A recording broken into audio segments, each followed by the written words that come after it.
નમસ્કાર દર્શક મિત્રો, તલોક સત્તા શોમાં આપનું સ્વાગત છે। ભારત અને પાકિસ્તાન વચ્ચેના તાજેતરના લશ્કરી સંઘર્ષના લીધે વિશ્વભરમાં આધુનિક શસ્ત્રો પરની ચર્ચાઓ વધુ તેજ બની છે। ભારતે રશિયાની અત્યાધુનિક S-400 એર ડિફેન્સ સિસ્ટમ અને ફ્રાન્સના રાફેલ ફાઇટર એરક્રાફ્ટની શક્તિનું પ્રદર્શન કર્યું, જેણે પાકિસ્તાનને ભારે નુકસાન પહોંચાડ્યું હતું। ત્યારે આ બધા વચ્ચે દુનિયામાં એવા પણ હથિયારો છે જેની કલ્પના પણ ડરાવી દે તેવી છે। વિશ્વના ઘણા શક્તિશાળી દેશો પાસે એવા શસ્ત્રો છે જે તેમની લશ્કરી ક્ષમતાનો પરિચય કરાવે છે। જો કે વિશ્વના ફક્ત 2 દેશો પાસે એવા અતિ ખતરનાક શસ્ત્રો છે જે વિશાળ સમુદ્રમાં કૃત્રિમ સુનામી લાવવાની પણ ક્ષમતા ધરાવે છે। આ શસ્ત્રો એટલા ખતરનાક છે કે અમેરિકા અને ચીન જેવા દેશો પણ તેના નામથી ધ્રુજી ઉઠે છે। ત્યારે જાણીએ આ શસ્ત્રો વિશે।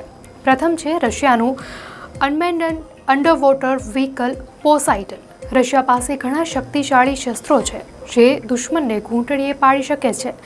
ત્યારે રશિયા પાસે આ એવું શસ્ત્ર છે જે સમુદ્રમાં પણ સુનામી લાવી શકે છે। આ શસ્ત્ર પાણીની અંદરનું ડ્રોન છે જે પરંપરાગત અને પરમાણુ શસ્ત્રો પણ લઈ જઈ શકે છે।